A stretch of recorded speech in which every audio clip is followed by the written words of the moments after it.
नहीं गुरुदेव, आगे से ऐसी गलती नहीं होगी। हमारी सेवा मत छीनो मालिक। गुरुदेव, इनके बस की बात नहीं है। ये हर बार ऐसा ही बोलते हैं, लेकिन वहां जाकर न जाने क्या चर्चा करने लग जाते हैं। नल नील भावुक हो गए और रोने लगे। कोई बात नहीं बेटा, अब आराम से सेवा करो। आज के बाद कोई वस्त्र या बर्तन नहीं बहेगा। ये मेरा आशीर्वाद है।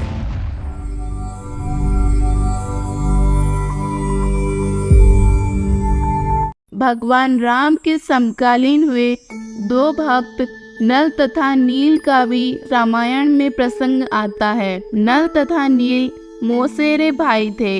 नल नील एक भयंकर रोग से ग्रसित थे। उन्होंने रोग से निजात पाने के लिए हर संभव प्रयास किए थे, लेकिन सब व्यर्थ था। पूर्ण परमेश्वर कबीर साहिब जी त्रेता युग में मुनिंदर ऋषि के नाम से आए हुए थे। कबीर साहिब अपने उद्देश्य को पूर्ण करते हुए अनेकों भक्तों के साथ अद्भुत चमत्कार करते थे। एक दिन मुनिंदर ऋषि जी का एक भक्त नल नील के पास चला गया। भाई नल नील, अगर आप हमारे गुरुदेव मुनींद्र ऋषि जी से दीक्षा ग्रहण करके सत भक्ति करो तो अवश्य ही आपका यह रोग नहीं रहेगा। भक्त, हमने बड़े से बड़े धर्म गुरुओं से हमारे रोग के निवारण की अर्ज की है, लेकिन सभी अंत में यही कहते हैं कि यह आपके प्रारब्ध का कष्ट है, यह भोगने से ही समाप्त होगा। इसलिए हमें अब कोई आशा नहीं है। भाई मुनींद्र ऋषि जी सामान्य ऋषि नहीं है। उनकी रजा से कई व्यक्तियों को जीवन दान तक मिला है। उन्हें स्वयं परमेश्वर का ही अवतार मानो। नल नील ने सोचा कि हम इतने भटक चुके हैं, तो एक बार मुनिंदर ऋषि के पास भी अपनी परेशानी के निवारण हेतु कोशिश कर लेते हैं। ठीक है भक्त भाई, हम एक बार वहां चलकर भी देख लेते हैं। कहाँ रहते हैं मुनींद्र ऋषि जी? चलो भाई, मैं आपके साथ चलता हूँ। भक्त के कहने पर दोनों मुनिंदर ऋषि जी के आश्रम में पहुँचे और परमात्मा के चरणों में गिरकर रोने लगे। मुनिंदर ऋषि ने अपना आशीर्वाद भरा हाथ उनके सिर पर रखा तो उनका रोग उसी वक्त समाप्त हो गया। दोनों बहुत खुश हुए और परमात्मा को अपनी सारी कहानी बताई। हम तो धन्य हो गए भगवान, आपके सिवाय हमारा दर्द कोई नहीं समझ पाया और अब हम बिल्कुल स्वस्थ हैं। बेटा, यह तो आंशिक लाभ है।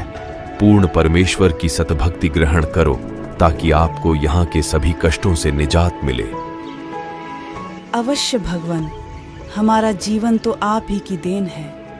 हमें सतभक्ति प्रदान कीजिए मालिक। नल नील बहुत खुश थे और ज्यादा से ज्यादा सत्संग सुनने लगे और गुरुदेव की सेवा करने लगे।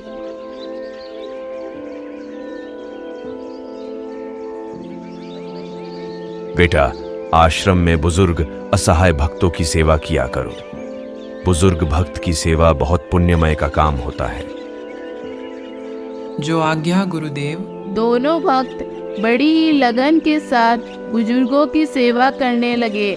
नल नील भक्तों के वस्त्र तथा बर्तन निकट ही बह रही नदी में धोने के लिए ले जाया करते थे।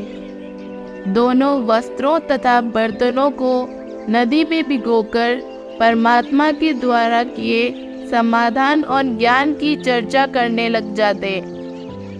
भाई, अगर हमें परमात्मा न मिलते तो पता नहीं हम बच भी पाते कि नहीं। हाँ भाई, सच कह रहा हूँ, मैं तो जिंदगी से तंग आ चुका था, आत्महत्या करने वाला था। वहाँ उन्हें कई घंटे बीत जाते। उधर नदी में कभी कभी की तेज लहरों में भक्तों के कुछ कपड़े और बर्तन बह जाते। उन्हें इस बात का ध्यान नहीं रहता। दोनों भक्त बहुत भोले थे। जितने वस्त्र बर्तन होते वे लाकर रख देते थे। आश्रम में किसी को अपने कपड़े नहीं मिलते तो किसी को अपना बर्तन। कुछ दिनों तक ऐसा ही चलता रहा। भाई भक्तों, आप ये सेवा रहने दो, हम परेशान हो रहे हैं बेटा। आपको ये पता भी नहीं रहता कि हमारे कपड़े और बर्तन आप खो देते हो। क्षमा करो भक्तजियों, आगे से हम ध्यान रखेंगे।